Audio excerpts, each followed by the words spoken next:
If you want to learn more about global investing or the US stock market, the US tech stocks, and to know more about what's happening beyond the Philippines, this video is for you.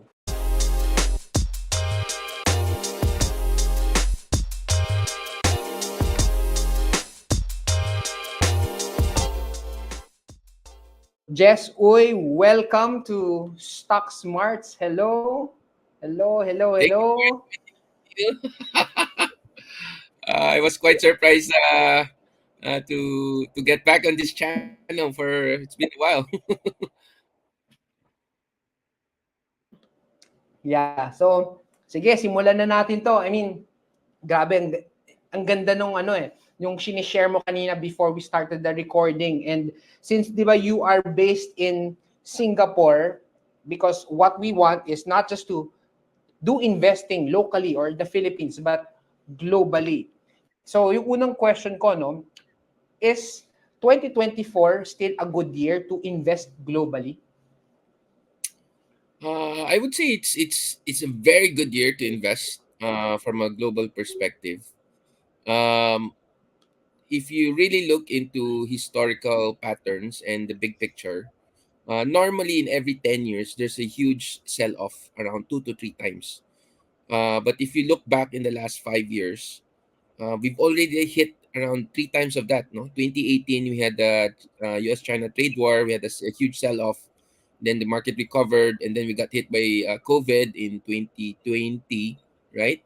And then there was a market sell-off again. Although stock market actually was one of the best returns was in 2020. Pero medyo skewed siya towards the technology, healthcare, and certain segments, no? And then 2021, 2022, another sell-off, no, due to inflation and the rapid rise of interest rates. So if you use statistical probability, the likely scenario is we will have likely a multi-year bull run coming, and 2023 was the first year. No, actually the current bull run started around October 2022, and the whole of 2023 we basically were in the bull run. That's the first year. It also happens to be the pre-election year of the US. No? So typically in almost any country, election years and pre-election years are bullish in general, partly because a lot of people and political parties are spending a lot of money on food, transport, media, almost anything that they can spend on, and that has a ripple effect on in terms of company profits, and the stock market kind of like follows. It also happened in the Philippines in around 2022. Was it 2022? During the last election. Um, that was also a bullish year. I think I wasn't expecting the index to go past 7,000, and it actually went past 7,000 for a short period. Then it went back down. No. So same thing is happening in the US, right? We had the pre-election year in 2023. Then we have an election year here in 2024. So I expect this year to be largely bullish. Statistically speaking, if you look into history from until even until the 1930s until today, right? There's actually like a 93% chance of a positive year after you get a the first year is a bullish year. No, the second year normally is also 93% probability of a positive year if you look into historical patterns. So this year quite bullish, I would say. There's a lot of catalyst, I think, for the years ahead, especially with the interest rates already very, very high. Um, it will eventually have to come down. And when that comes down, which the US Fed already announced that they're going to cut rates eventually, right?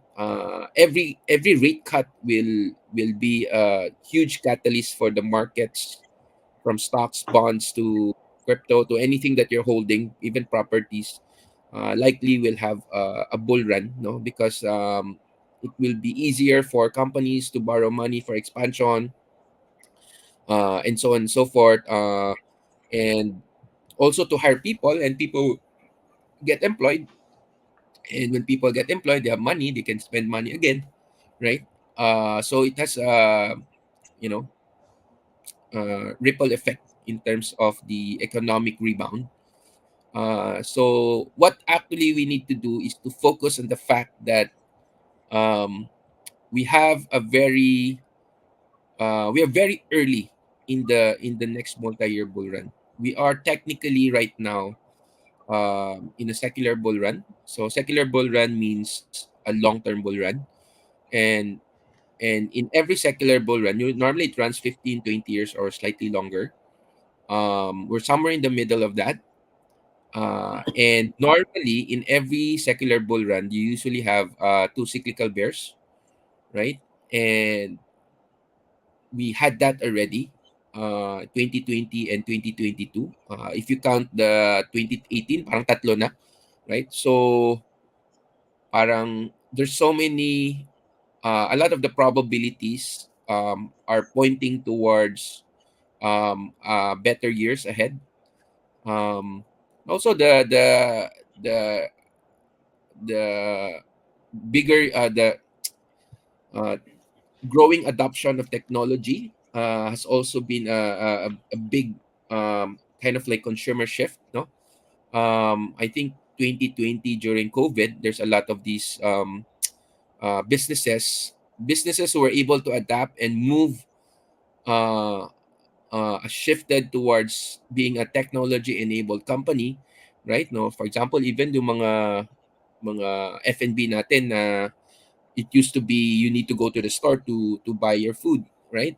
They shifted more to deliveries, but when you then shift to deliveries, they've also increased their allocation of budget on in terms of, let's say, their technology budget to handle that type of volume in terms of deliveries. And then shopping also, the e-commerce have increased significantly. The market share for e-commerce before COVID, I think, if I'm not mistaken, was around 4%. The growth rate was around, no, sorry, the growth rate was around 1% a year approximately. So it was around 4% around that time. And then during COVID, basically it quadrupled its growth rate, market share, in 1 quarter. No, and that shift of uh, consumer trend is likely gonna stay because those people who used to never shop online, yung mga grandparents, have already started shopping online. And some of them have continued to shop online, right? So there's already a movement towards that. Then you also have the wave for artificial intelligence also here coming in. A lot of people are thinking that maybe we are in a bubble. Um, but this is actually very different from the 2000 dot-com bubble, because the 2000 dot-com bubble, a lot of company shares were going up, but it's not backed up by income or profits, revenue. Nowadays, a lot of these companies, Apple, Google, Amazon, they have large revenues. So you can justify the high share prices, um, and where it's going. Yeah, and there's basically a lot of opportunities right now where we're likely gonna have a I'm hopeful and actually think that we're gonna have a multi-year bull run. So I'm hoping that a lot of the Filipinos out there are able to ride this wave, right? Then again, you need to know what kind of risk appetite you are, and see what kind of investment will be better suited for you, because some investments are very volatile, some are not. So let's see what would be best suited for you. Not all investments are for everyone, so we'll have to kind of like customize it. That's what I would do if I am talking to clients. Yeah. Ang ganda nung shinare mo na not all investments are for everyone, because it doesn't mean if it worked for you, it will work for another person. That's why it's really important to study, to research, and to connect with the right people, just like you, Jess, no? Yes. And as we have been talking about global investing, hindi naman puro hype, hindi naman tayo nag-hype dito but we want to really share the facts and then it's up to them kung gagawin nila. And with that said, no, we will talk about global investing. Ano ba yung pros and cons pag nag-global investing? What are the greatest advantages? And syempre, there are some disadvantages then. Can you give us context here? Yeah. So global investing basically means that you're investing in different parts of the world already, right?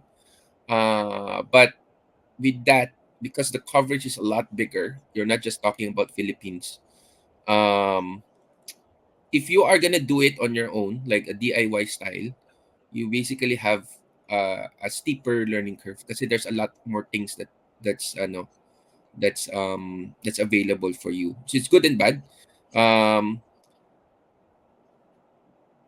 the idea is that if you are doing global investing, you're able to pick out the the best performers in the world, right? Or at least the best sectors, right? So for example, 2022, uh, 20, if you've put money in energy from 2020 to 2022, that would have been a large uh, return for you. But on the longer term, I would say technology is probably the way to go, at least for the next 5 to 10 years. That's where I would probably allocate more if you are looking for growth, right? But obviously, hindi naman lahat growth. Some might be more capital preservation, so we'll have to make some adjustments for that. Maybe you do a dividend strategy. But then again, yeah, what's are the benefits? Benefits for global investing, basically, you can capture global or regional growth, um, have access to the best companies in the world, well run, always innovating, and innovation solves solutions. Innovation solves problems. No, and then um, you can you can have a wide spectrum of risk and return. So so in a way, if you're a low risk kind of person, we can structure it in a way that it's suited for you. It's less.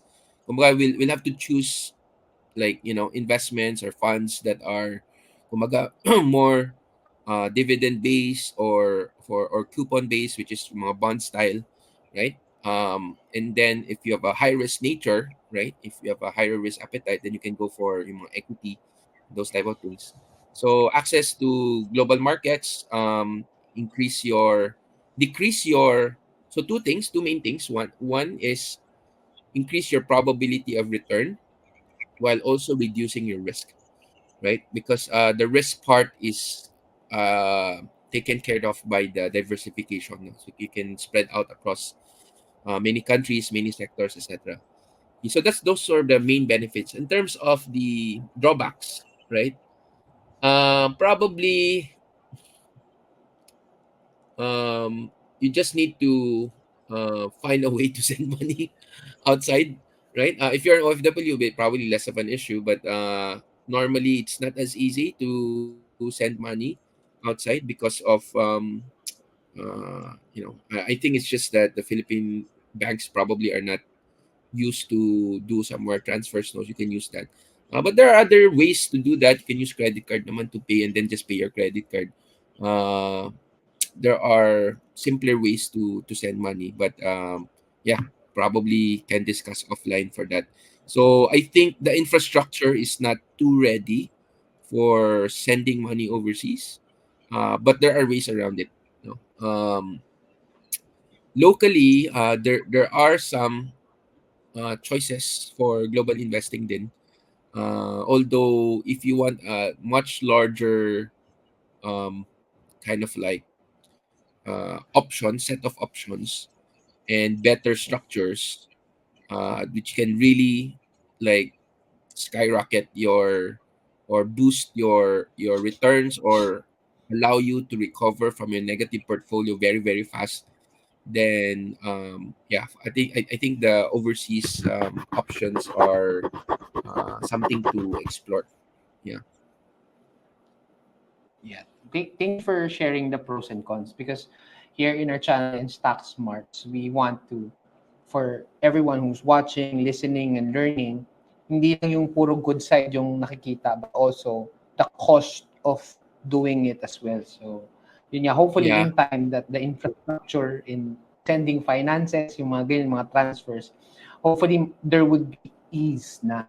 Pero syempre, yun nga, as we talk about the pros and cons, the challenges, the risk, ikaw ba, nagkaroon ba ng instance na nagkaroon ng loss of money dahil sa global investing? Although, syempre, hindi typical sa'yo kasi ikaw yung number one investor like top advisor So, pero may Yeah. mga few instances ba na you lost money sa investing globally? Okay. On the short term, yes. I think all these losses are dependent on how you define it, right? So there's no investment that will go in a straight line.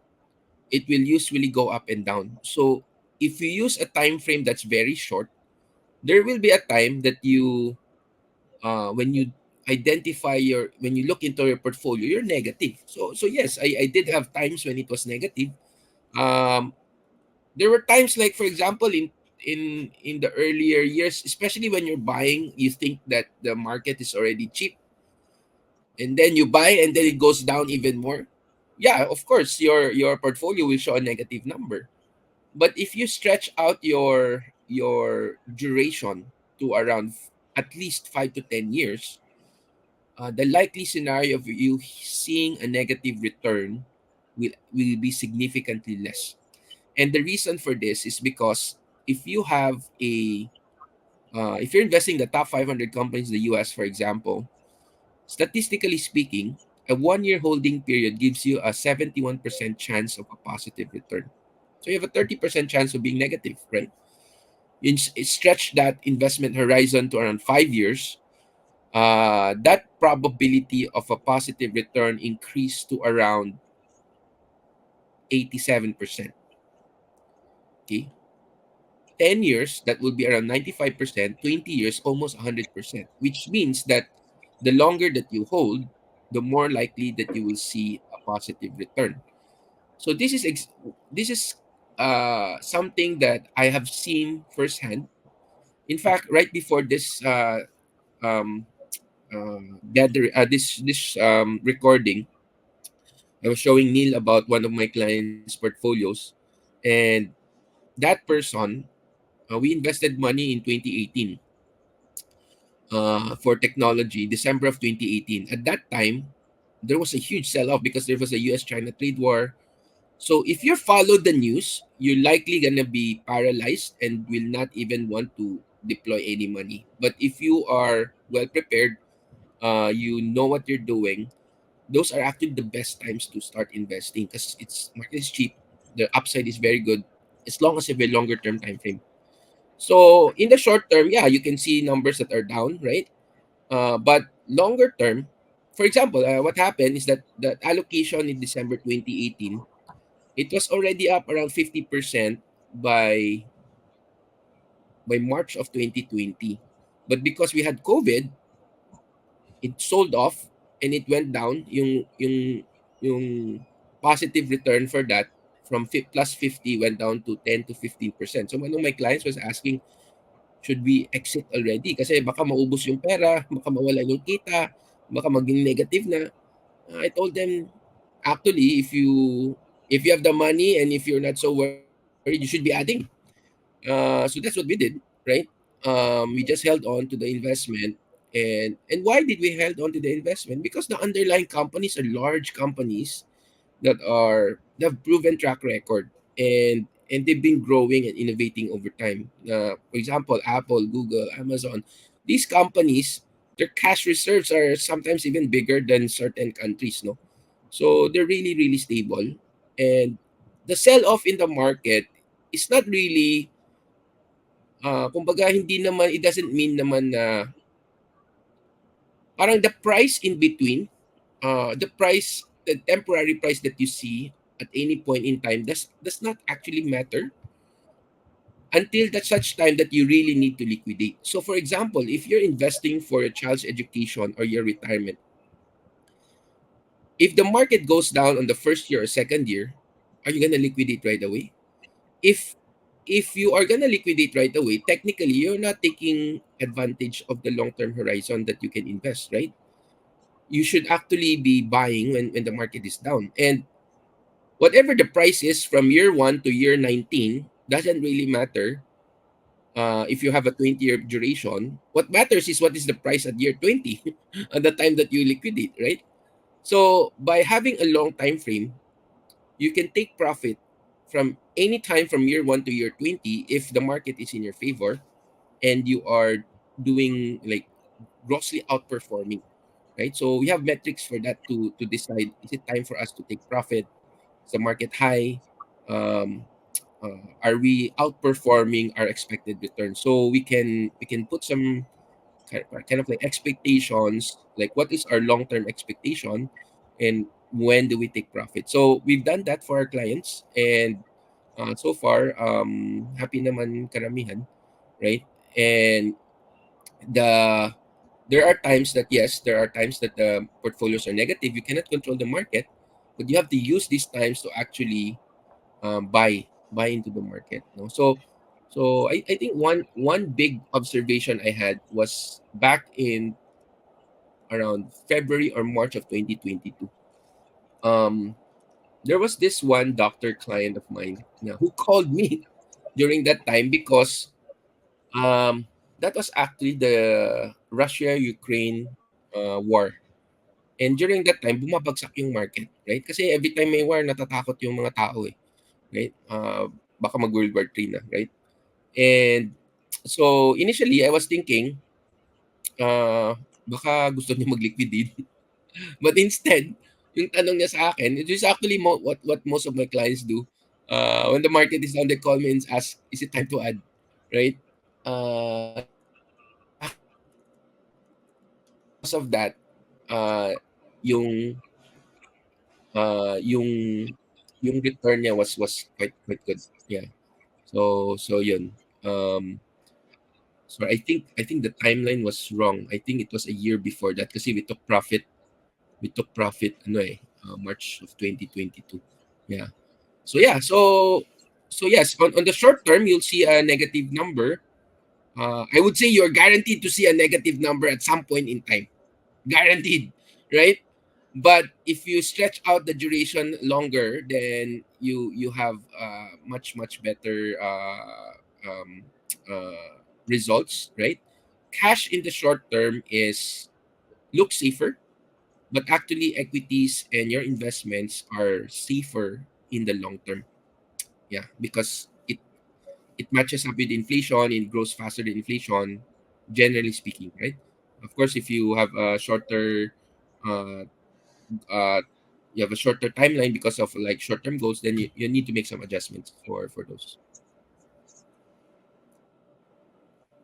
Okay. Ang ganda ng ano, no, nung perspective na shinare mo. If maikli yung time horizon, mas mawawalan ng chance para mas mag-correct yung market and pumunta sa position of growth. Kasi nga, binigyan mo lang ng shorter chance eh. Pero syempre, yung sinabi natin na eventually, pag stretch into 10 years, 20 years, magpa-positive, it presumes na maganda yung hawak mong stock, di ba? Kasi pwede kasi basura yung stock, tapos 20 years talagang at Yes, walang growth, walang profit, yun pa rin yun. Kaya kailangan yes, pa rin yung due diligence, research, connecting to the right people, parang connecting to Jess Uy. And speaking of that, no, doing research, strategy, question ko, Jess, kasi in this channel, we have been talking about mga habits, mga strategies.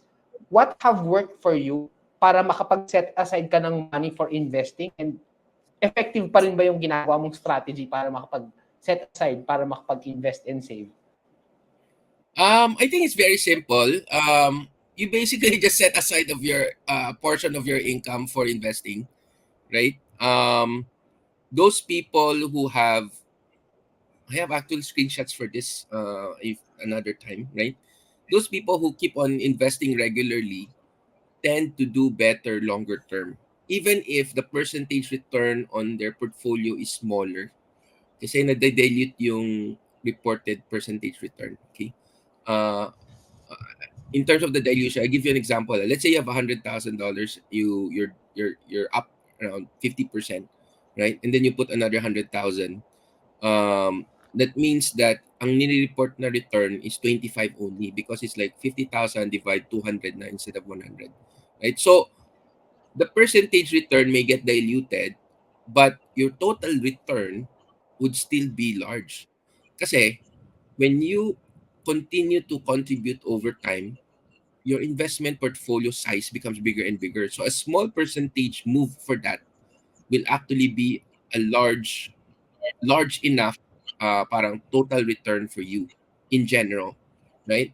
And as you play the long term game, you actually have better chances of success. Yeah. So yeah. So that's where we are. I kind of like forgot the question. I was talking and I forgot the question. Yung mga strategies of investing and saving. Kasi like, for you, sanay ka na mag-ano eh, mag-set aside. May discipline and years and maybe decades of setting aside. Paano kasi, to some, mahirap mag-set aside kasi ang daming bills to pay or ang daming temptation na travel, add to cart sa Amazon, sa Shopee, This Lazada. Like, how do you guard yourself from that? Madali lang to. This one, ano yan, naka-automate lahat yan. Naka-automate. So normally, for myself and for my clients, normally, we spend a lot of time on the financial planning part.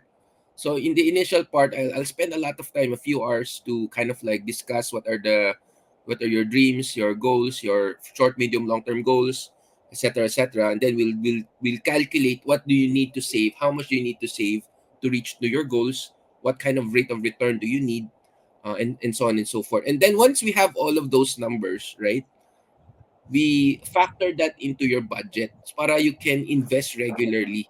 So it's important to have a regular investment plan, right? Regular savings plan on top of your lump sum. May lump sum ka, sure. It's good for you to deploy that. Eventually, you have another strategy for that. But for sustainability and and being able to ensure that you are saving for your future, it's important to automate it, right? The automation will help you become more disciplined, right? And not only are you more disciplined, it also detaches you from the emotional roller coasters of up and down the market. Statistically speaking, lump sum over the very long term actually outperform regular investing. I think a lot of people will probably be surprised by this. Statistically speaking, lump sum outperforms regular investing. But in terms of actual ability to push through and achieve their goals, I would say not many people can invest lump sum and and have the ability to go through the ups and downs and do not panic. Kasi pag naglagay ka ng pera tapos bagsak agad yung market in the first 2 years, panic ka na eh. Especially if you don't know what you're doing. If you do a regular investing, less likely for you to get panic. So normally for people na may lump sum, I will also tell them either we split this over time or we do the lump sum but you still do the regular investing. That's very important to protect yourself from emotional decisions. Kasi the largest risk to any portfolio is actually the investor themselves. Because if you remember, um, 80% of personal finances behavior is only 20% knowledge. This 80%, ito yung nagre-react sa mga news eh. Yeah, you look at the news, may mga layoffs, ganun-ganun. If you react, your IQ goes down, right? Because the brain freeze ka na eh. You can think properly. So so I think it's important for us to be able to put structures such that you can be very successful. So may mga strategies ako that I can help people put them in a structure such that I would say the success rate is almost 100%. Um, just because they're following the structure. And And if they're following the structure there, they don't panic. They invest regularly. And by the time that the time frame is finished, right? The likely scenario, they end up positive. The part where people lose money and exit early, ito yung mga tao na they don't like structures. I would say um, you can you can do very well or you can do very badly if you don't put a structure. That's fine as long as you can take the do very badly part, no problem. But if you're the part type na when your portfolio is doing very badly and then you panic, then you have a problem, right? Kasi guaranteed yung loss eh. Guaranteed yung loss in the short term. Eventually, kasi it's just like calamities in the world, right? Can you say that there's never going to be a calamity? You can guarantee every single year or every few years or every like typhoon season there will be a disaster, that guaranteed. But after that, recovery, right? Same thing. So investments ganun din. You have to prepare for the downturns because it will happen. It will definitely happen. The question is, what do you do? Are you taking advantage of those downturns? Because downturns are actually good for the economy in the long term because it it it removes all those companies who are not doing very well anyway, and then the the demand for the products and services go to the stronger players, right? So parang think of it like, for example, may mga Jollibee in one street. Let's say there's Jollibee, McDonald's, Carinderia, and like some other small stores, right? Um, when there's a recession, the likely scenario is that the Jollibee and McDonald's will probably stay because they probably have less cash flow issues versus the sari-sari store or the other smaller stores, right? So of course, hopefully we can help these other stores, but the reality is that they will likely not be around anymore for whatever reason. When they're not around anymore, right? Para ito yung mga companies that go bankrupt, nawala, right? Pero yung demand for their products and services, hindi naman nawawala eh. People will still eat, right? So, still eat and drink. So, the demand for their products and services, the smaller companies, will just go to the whoever is still alive, whoever is still operating, right?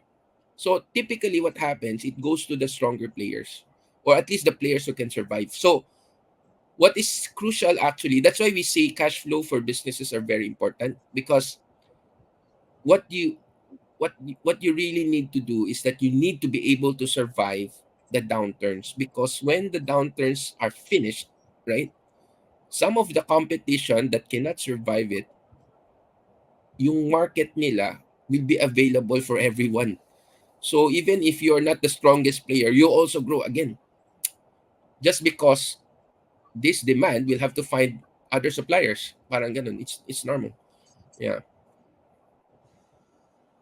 Yan. All right. Yeah. Thank you for sharing like a perspective of how you do things.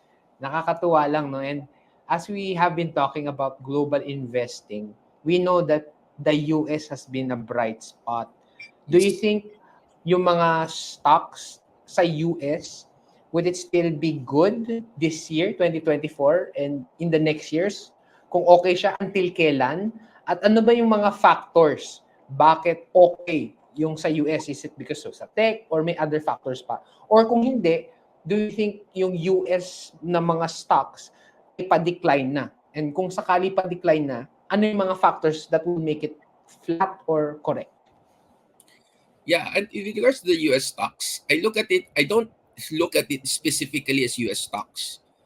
It's actually global companies who just happen to be in the US, right? So there are not it's not just it just so happened na marami sila sa US, but there are also global companies in other parts of the world, right? Like for example, Nestle, there will be in Switzerland, right? Unilever will be in Europe. Yung mga fashion companies will be in Europe. So they're not all in the US, mga profitable companies, but there's so many of them in the US. So in the US, I'm not actually very concerned about the US economy.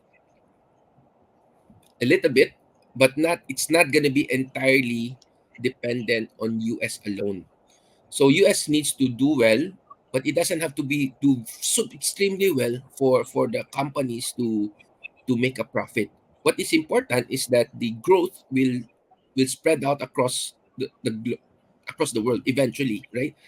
So if you notice, a lot of these large stable companies, Apple, Google, Amazon, Meta, Facebook, yung mga ganun, right? A lot of them are US based, but they're not actually US companies alone. They are global companies. Their market is not just in the US. Their market is everywhere, right?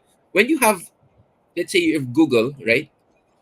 Do you just use Google in the US? No, right? You everywhere you go, whether you're in Australia, New Zealand, Europe, Middle East, Asia, you're using Google. It's a global company. The revenues are coming from everywhere. Same with Apple. Same with Amazon. Amazon, a lot of people think it's just an e-commerce company. Do you know that Amazon has five businesses in one? And one example of this is one of their large businesses is AWS, Amazon Web Services. They're one of the largest in cloud computing, right? If you like to watch Netflix, right? Netflix actually use Amazon Web Services, not the e-commerce, right? What that means is that there's actually a risk, right? If Amazon goes down, Netflix will not exist because it uses Amazon Web Services. So that's a risk, right? But the fact that Amazon is very dominant, a lot of companies use their services, right? For at least cloud computing. Um, they're actually raking in so much money from that part, right? Um, Another part of business for Amazon, for example, is their advertising. Do you know that the Amazon advertising is larger than YouTube? Do you know? But maybe some of you know. But uh, so a Grabe. lot of people get surprised that Amazon advertising is larger than YouTube advertising. Okay. Mm. And the question people ask me, how is that possible? And a lot of people are like watching YouTube, like sometimes on this show or any other show, there's always ads here and there, right? Actually, if you think about it, it does make sense because if you are an advertiser, right? Saan ka mag-advertise? Doon sa YouTube na siguro maraming advertisement tapos baka merong bibili tapos hindi mo alam kung is it because of that advertisement or not. Maybe, right? Or you advertise a product right almost at the time that it's relevant for that buyer to buy. Kasi 'di ba? Pupunta ka lang ng mga Amazon kung meron kang bibilhin eh. Pero right for example, bibili ka ng basketball, ng bola, right? Yung katabi ng bola may advertisement na shoes. Kailangan mo ng shoes. Hindi most likely bibili ka, 'di ba? So for an advertiser, it's like almost a direct correlation na I put this amount of money, this is the amount of revenue I'm getting. So I'm more willing to spend more. Direct impact and bigger yung earnings more or less, right? And then a lot of these companies right now, they're also using artificial intelligence in already. Like even if you watch Netflix, same with Amazon or a lot of these, even Google, right? Google, Microsoft, ganun, lahat sila ganun. Um, if you watch Netflix, you'll realize na you watch certain shows, and then for some reason, parang marami ng ganung klaseng show na nire-recommend sa'yo. It's kind of like this algorithm that's already studying your behavior. Na, oh, if you watch a lot of K-drama, the next time, ang dami ng K-drama na lumalabas sa sa mga choices mo. Or you watch like action, nagiging action lahat. Kung you watch, let's say, Tagalog movies, dumadami yung mga Tagalog na tawag yan, recommended shows. Parang ganun, di ba? So, parang, yeah, I think the US, technically, um, you have a strong, parang, a lot of the businesses there are actually very strong global companies. I'm not too concerned about the US. In fact, in the US, the way I look at it is basically like this. Yung politics nila, right? In most countries, you actually want like a majority party to win so you can get things done. Kasi yung debate never ending. Eh. Never ending debate so walang action, right? So if a majority party then at least may movement. In the US is the other way around.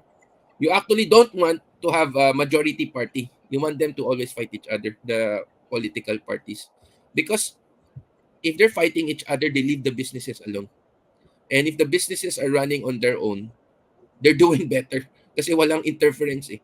Uh, if there's one party that is like too strong, normally what happens they start intervening on the businesses or any other things that they can intervene, and it creates a lot of distraction and bumabagal yung innovation and movement because companies will now have to look into uh, um, regulatory requirements and all these other things. So yeah, so I would say I think longer term, I think US will still be a major player. From the fact that there's a lot of money and there's a lot of companies who can get a lot of funding in the US for their growth, and they're able to kind of like help launch companies on a global scale. Um, yeah, so that's their main advantage, no. I think other countries are lagging behind in that part. If you look around, you hardly see many companies from other countries who have a large number of companies go global.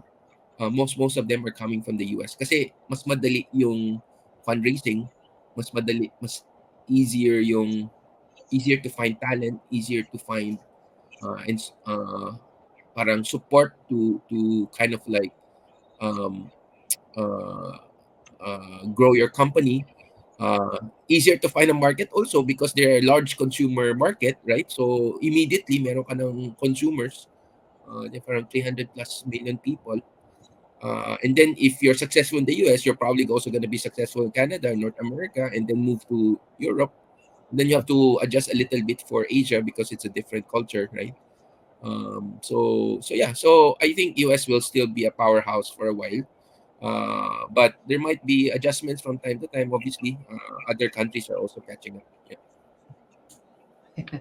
Right, yeah. So, I mean, marami talagang yung influence ng US stock market, which it's maganda yung pinoint mo, no? Hindi lang lahat US companies yun, but it just so happened that yun yung sa US stock market. And syempre, like what you said, there are some risks na nakaka-influence. Yung question ko, globally speaking, what are the biggest risks that you see right now in the world na definitely can affect yung investing and other markets? Ano yung mga risk na potentially nakikita mo? For me, um, I think the big ones would be if inflation comes back. If inflation comes back strongly, then interest rates will likely gonna stay higher for longer. I don't think that will be the case, but because inflation has already dropped from 9% to 3% in the US, so that's a huge drop. No, that's like 2/3. And I think the interest rates will come down eventually and start cutting rates. Um, I think basically you have inflationary potential inflationary issues if it comes back. Second thing is, sometimes we have all these wars happening. I'm not actually so concerned about wars. Every time there are wars, it's actually if you're an investor, it's actually very good time to pick up to invest and buy some more shares that are cheap because you normally maraming ka panic yan eh. What is concerning is it becomes a world war, right? If it becomes a world war, that's a different story. But my thinking is basically like this: you only invest money that you can afford to lose anyway for the long term, and um, if you investing when there's in times of war, you're getting something. Usually, you're getting a temporary drop in the market, so you can actually pick up a lot of really cheap um, and value shares or units for your investments. As long as you have at least a 5 to 10 year time frame, it always goes back to the at least 5 to 10 years. If you're trying to time the market, most likely you will lose in the short term, right? Because it's very difficult to time the short term. But in the longer term, if you have a long term time frame, you just accumulate and then you just you buy more when there's like turmoil, may gulo-gulo, market goes down, there's wars.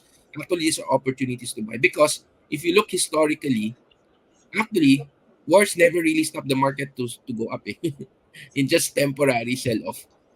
The only time that I think would become a bigger problem is that if it becomes a world war, right? But if it becomes a world war, to be honest, this is probably least of your problems. your your your main objective is to survive, right? That's gonna be your main objective. So parang kumbaga, forget about investing. You think about Kailangan mabuhay you muna. survival first, right? So you just have enough for your for your short to mid term. Then in your long term, you invest long term, you accumulate. The chances of having like large wars actually most countries will want to avoid it as much as possible because it's a lose-lose situation, eh, right? So it just depends if they're crazy enough leaders, world leaders who will pressure other countries to get into this type of situation. But a lot of these things can be resolved through diplomatic relations if if the what do you call this, if the parties are willing to meet midway somehow, right? Or at least have some concession on how to resolve the issues, right? I'm not gonna make this into a political discussion, but there are a lot of things that um, countries could have done that would hopefully um, avoid any escalation of mga wars, yung mga ganun. No? So we don't want that to happen naman kasi a lot of people will suffer din. Eh. Right, right, right. We don't want wars kasi there are Yeah, we really don't no want winners in wars. Yeah, correct. wala We don't want talaga. it. Yeah. Pero syempre, in reality, when it happens at nag-dip yung market at meron kang liquidity at may funds ka and may Mm. mga sentiment na bumaba yung magandang stock, it's a good time to buy. But generally, syempre, we don't want wars because talo lahat dun. And then It's, people's lives will be at stake and at risk. it And doesn't help anybody. speaking of wala. Speaking of future, we know AI is the future. Although it's not really future, but it's happening now. What's your comment regarding the AI stocks, yung companies? Is it already overheated na ba? Masyado na bang mataas? Or do you think it's still cheap considering AI is the future? Um, I think in the short term, there will be times that if you use all these valuation metrics, that it will be expensive. But here's the problem. Ah. When you try to time the market, you likely lose because um, if you use statistical probability again, I like to use statistical probability because that will give you higher chance of being on the right side, right? When the market goes to an all-time high, statistically speaking, it will likely go into more all-time highs. So, if you're trying to time the market, oh, maybe at top already, expensive already, get out, etc., etc., you're likely gonna get out too early, especially that we are in the earlier part of a bull run. Like what I mentioned earlier, uh, this current secular bull run started in around 2013. So we're technically around 11 years, 10 to 11 years now. And normally it will run for around 20 years, 15 to 20 years at least. So if you're trying to exit around this time, I think it's too early. Um,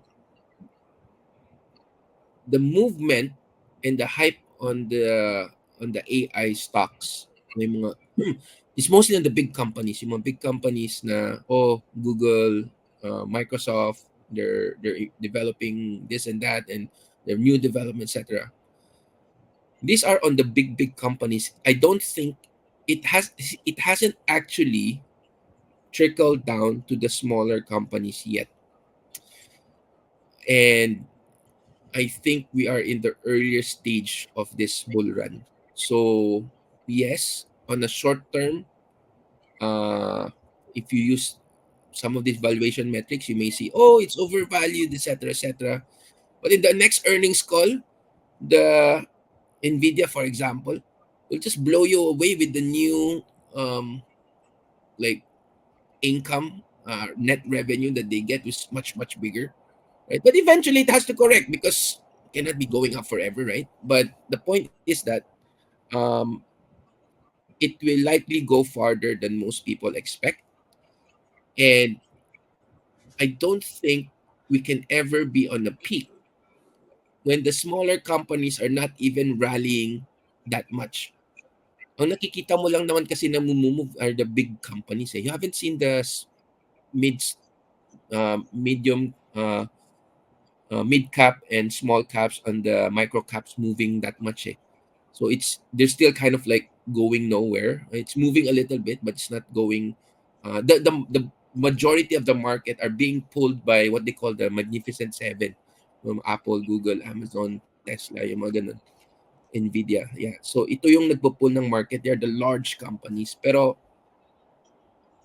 if it's truly going to be a bubble, this has to trickle down to a much larger kind of like set of companies and not just the big ones. Yeah. Right. Yeah. Nag-mention ka ng mga companies. And meron akong mga companies dito.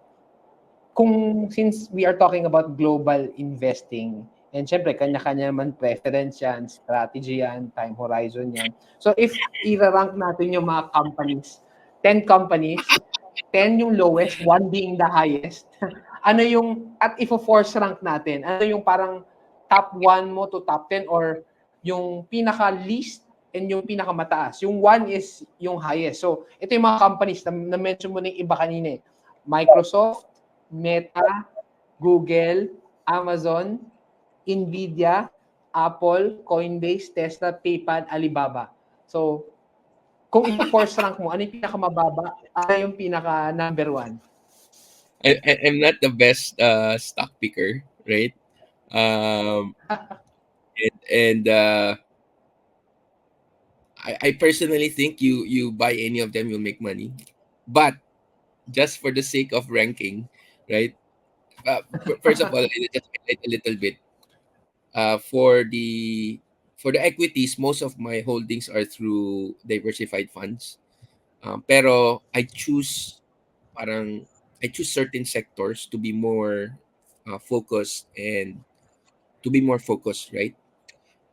Because if you just buy a diversified fund that's super diversified, the wins and losses also cancel each other. So I tend to, for growth investors, if you're a growth investor, you want to grow the money, right? You need to be comfortable with the volatility, but you also need to choose a sector that's a bit more focused so you can actually capture most of the gains.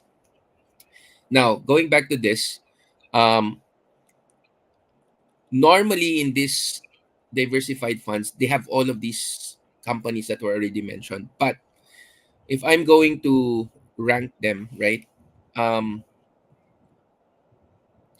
I'll do a little bit of a cheat.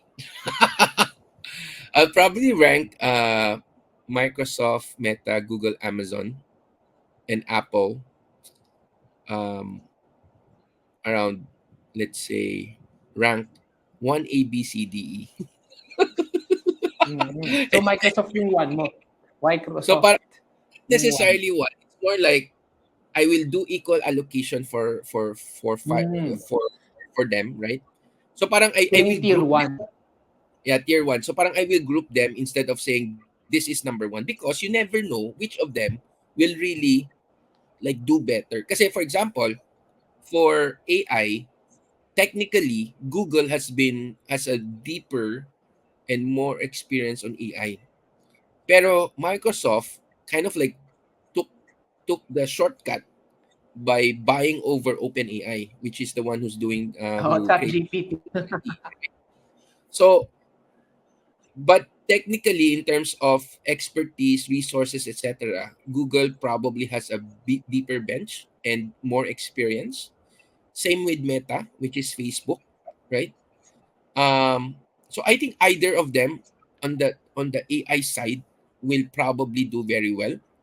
And then on the cloud computing side, which almost any company will need to use anyway, you have Microsoft, Google, and Amazon also fighting over that space then you have Facebook, who's really dominant on social media, right? Because when you think about Facebook, actually it's a combination of many companies din because they bought WhatsApp, right? They have WhatsApp, they have Instagram, they have kumbaga technically Hmm. you can break it down into many companies also. Same with Amazon, you can break it down into 5 companies if you want.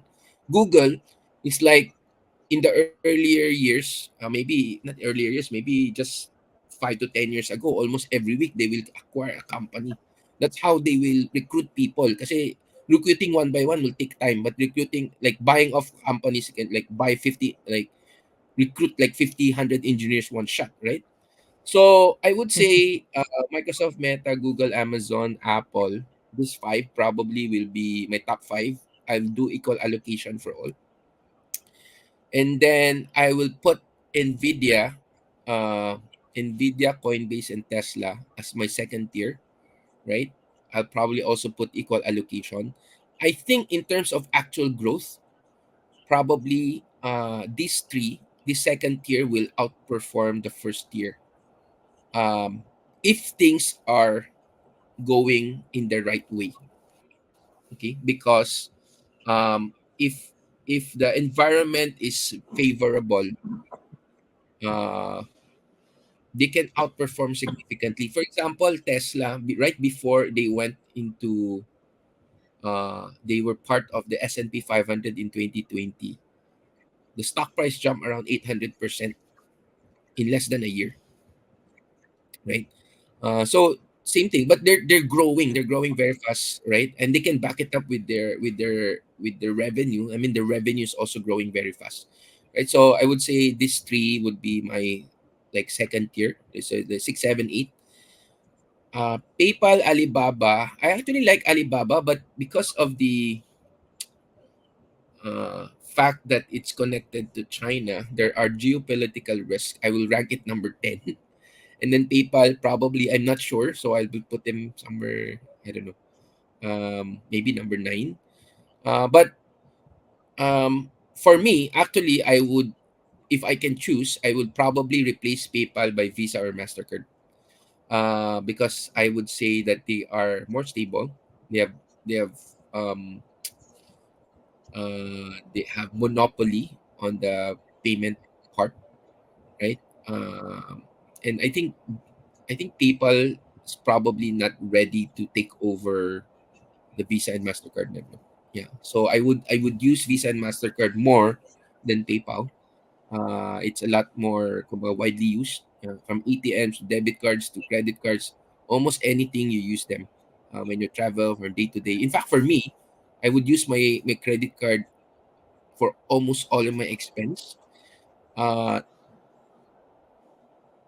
Primarily because I don't have to track what I'm spending on. So they're already tracking for me with the statement, right? But of course, if you're like impulsive spender, then don't don't use don't use credit card if you're an impulsive spender. You only use it for specific things na maybe those things we can discuss kung ano yung useful na. So normally you can do like auto debit for certain investments or insurance policies or whatever. Right, right. So, thank you for sharing yung tiers mo. Again, that's your perspective. Hindi ibig sabihin sinabi ito yung stocks, bilhin nyo agad. Kumbaga, at Yeah, least yun yung mga pwede nyong aralin na mga this, stocks. this is not And This is not a stock recommendation. Oo, yeah, yeah. Kumbaga, preference lang ni Jess yun na tingin niya, ito yung may growth, parang sinabi mo yung tier 2. Na kung nag-workout, Nvidia, Tesla, di ba yun yung mas mag-outperform ng growth tier 1. Siguro, shift naman ako, no?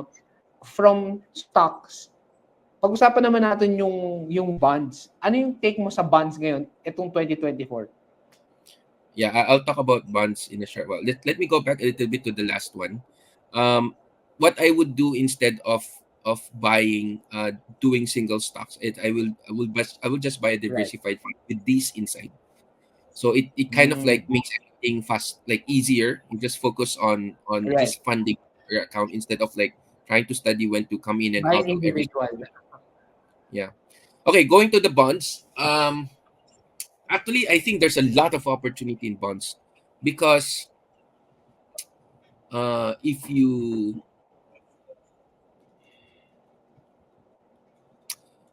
prior to the rate hike, prior to the interest rate hikes in the US, I think my clients know this. I almost never recommend any bonds to them, except for the low risk short duration bond fund, right?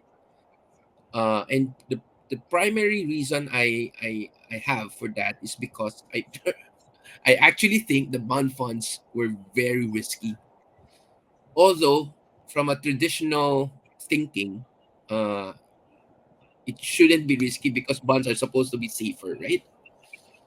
Uh, but I guess I'm sort of right in a way if you look back on what happened in the last 2 to 3 years, because the bond prices they move, how do you say, inversely to interest rates.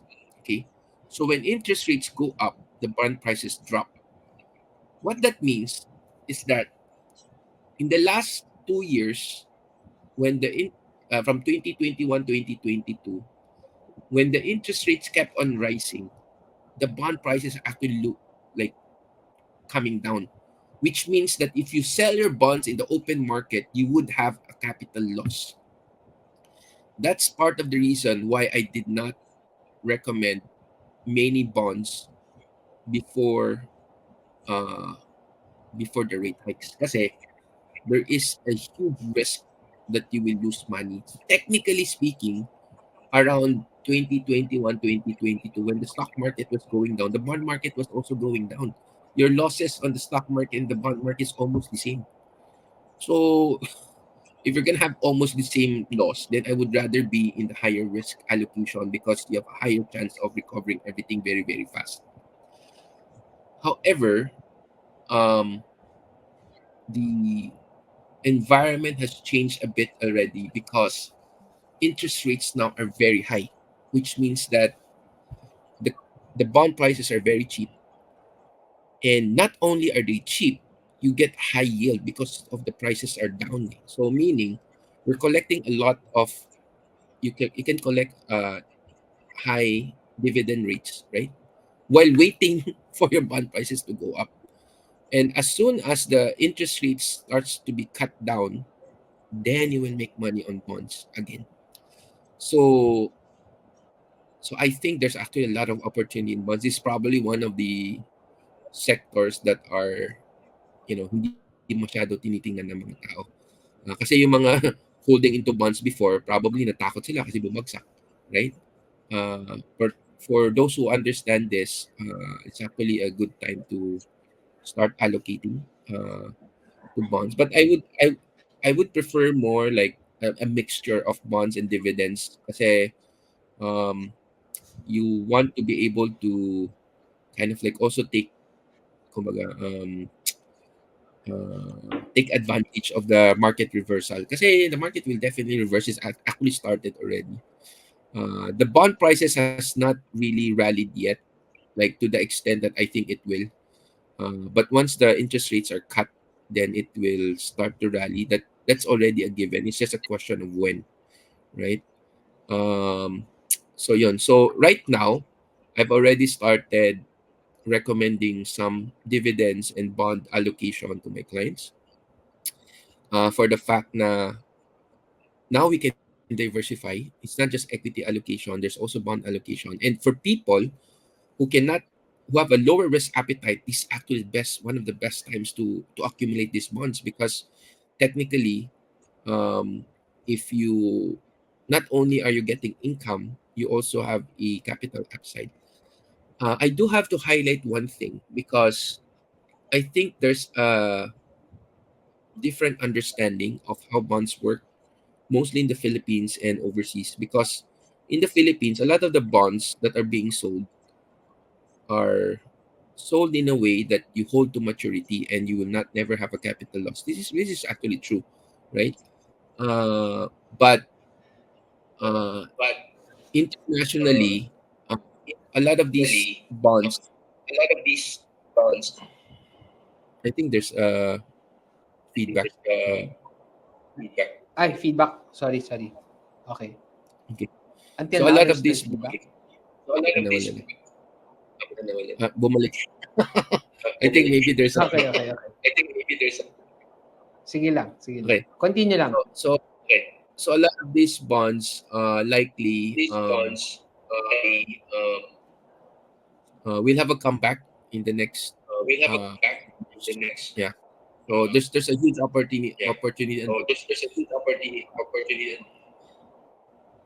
I think in a full blown bull run, the I equity think will in a still full blown outperform, bull run, equity still outperform, but the bonds will not but be the bonds the will bonds not will be be active, the bonds especially for people who cannot take that much risk. for You people have who can that much risk. You you have a capital upside as well as have a capital the upside as income. well as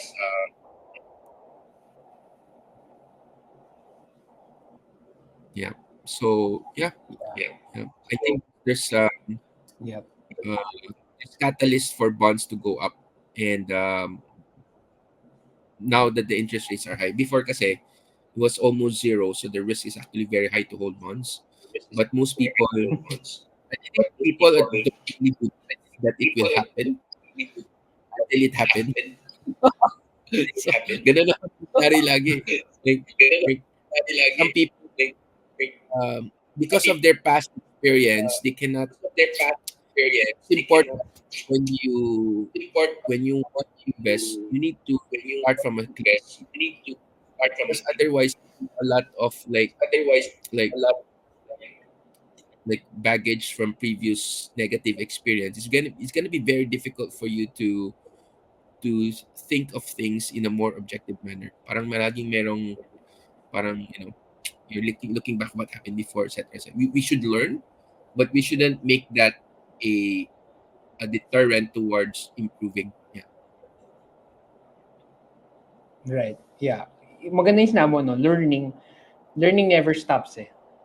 Tuloy-tuloy Mm. lang yung learning. That's why we have this channel, Stock Smarts, is so that at least it can aid you in your learning. Inviting experts here in the channel from Jess Oy, maraming matutunan. So, tuloy-tuloy lang ang learning. And speaking of learning, we've talked about global stocks and then yung US market. Anong regions Mm. pa in the world that we should be paying attention to? Um, I think after the eventually the emerging markets will come back, will have a comeback, but I don't think it's right now. I think a lot of the focus is still in developed markets, because nandun yung development ng mga technology eh. So, but a lot of the demand are actually coming from emerging market, but I think you need to have the right environment for that. The interest rates should start coming down. Confidence in the emerging market should come back. So eventually, I just don't know in terms of the timeline. It may take a while. I think we'll see some signs when that happens. Then we start allocating a small amounts and then start increasing them over time. But not yet, right? I don't think it's. I think the momentum has shifted from emerging markets to developed markets in the last 5 to 10 years, in terms of overall growth, right? Although from a big picture, the U.S. actually still doing very well from a company standpoint, not from a country, but from a from an equity market standpoint. So there's two different things. Kasi a lot of people confuse US with US companies and US government. So those are two different things. Europe, I think, will have some upside pa rin because there are also global companies in Europe. So they're similar to the US, but probably less technology, more like, consumer goods and luxury items and so on and so forth, right? Um, I do think that if this Russian Ukraine war and all these like wars in Israel and Palestine, if they subside, then there's probably going to be efforts to rebuild. And so if that happens, then there will be opportunities for infrastructure and other sectors to uh, thrive and do better in uh, Europe, etc. Uh, Asia, I think, generally speaking, we have a large consumer base in Asia. So I think eventually uh, the market will probably come back stronger to emerging markets and Asia. But maybe a few years down the road, I don't know yet. I have to wait and see. I think the development right now is still in the US because of all this artificial intelligence technology and a lot of this innovation. But as you increase the adoption and it spreads out across the world, then the other markets will start moving also. It's just a question of time. So I'm leaning more towards the US, uh, and then as we see signs the other emerging markets are following suit, then we will uh, start allocating towards emerging market. Kasi I think the problem is that sometimes people are not able to wait that long. Um, yung yung probability kasi, yung statistical probability, it's easier to apply on the US market because it's been around for a much longer time. You may not be able to apply exactly the same statistical probability in emerging markets. You may have to adjust uh, just because it's a different.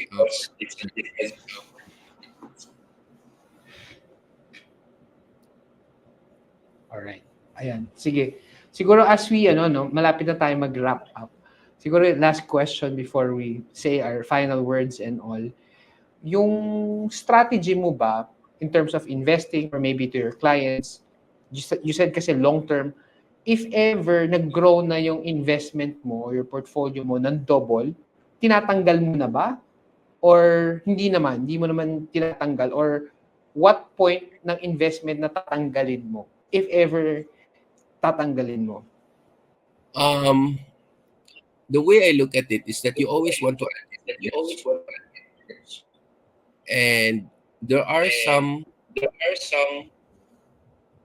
like allocation that will likely be long winners. So so I look at it from a very big picture. Our current bull run is a secular bull run, it's a long-term bull run. I think a lot of people will be surprised that maybe we won't just double the money, maybe it's even more. But of course, not everybody will believe that, so we'll just have to wait and see. Right? Um, if you want to take profits, that's up to you. All right. But for me, I would say that I'll give it time. I'll give it time to actually mature. I think we're still early. Um, it's not impossible to double your money early, actually, especially if you bought it at a really cheap price. But of course, if you bought much later time, then doubling would be a different story. That's why getting invested early is very important. If you try if to you try to procrastinate and procrastinate don't get into and the market don't earlier, do the market you won't career, see the you large would gains see the large gains you have made you have because there made is a because compounding there is impact a compounding to impact to to the upside of your portfolio. the upside of your portfolio. Um, Um, yeah. So yeah. So yeah, I think the doubling, yeah, I the think the portfolio. doubling, the I'll give portfolio quick strategy. Some strategy. people apply to my Somebody clients. like make Basically, our long-term basically expected long return term expect 8 to 10% on 10% average. on On average, right? on average. So So if you see some of if the you screenshots that some of I the screenshot you, that I had to uh, when we took uh, profits when in we took 2020, profits between where most where clients make 80 to most clients make 100%, 100%, that actually that actually expected return at that time is only around 32 to 40% because it was running at around 4 years at the max. So some people expected return even lower, right? Depending on when they became clients, when they started. So start at that point in time, we that are grossly time outperforming our, our performing returns. or It's not gonna be an easy ride, because those right people who start because those begin part in 2017, 2018, we were 17, down 2018 20%. out And then we broke even in then we 2019, broke and even in in 2019 then we were up 50 to we were 100. up 50 to 100%. So so it's never gonna be a smooth So it's ride, never gonna be a smooth ride unless unless we use a dividend strategy use and the we will dividend not be strategy using and we will not use uh, equity, like full equity equity allocation. like full So equity. I think for So those people I think for who those cannot people take the risk, who cannot take we'll have risk, to apply some dividend we have to apply strategy, dividend which actually strategy, which I um, think uh, also makes sense. also It it it it it gives you a lot more it gives certainty, you more more predictability, certainty. um, and you can see the money right away. You Like can you're see actually money making right away. money, and then You are the actually likely scenario, then because it's also like this lower risk. because it's also low risk. There's higher chance for you to keep There's on high adding to your chance for you to portfolio, keep on adding to your portfolio, which is actually one of the which is key really one of the methods key for you methods to be for successful you in your to be investment, successful in your uh, investment. which is basically Which is adding basically volume over time, right? volume time, So right? that volume So over time will that volume determine over time will you determine reach your financial goals. your financial Because goals. useless, Because if you put let's say money, if money small amount of money, and then you small stop, amount right? if you stop, right? Even if you make 100% of Even that, nagay ka kind of 10,000 get pesos, tapos 10,000 tapos naging 20,000, it doesn't really impact 20,000 so much. doesn't really impact.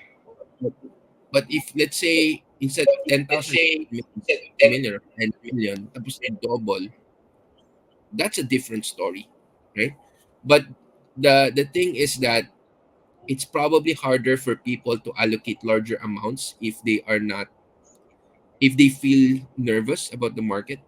So one way to one solve that way issue is issue to is use to less risky use allocation, risky allocation, not be greedy, not and be and basically take advantage of the basically power take of compound. advantage of our Yeah. of it.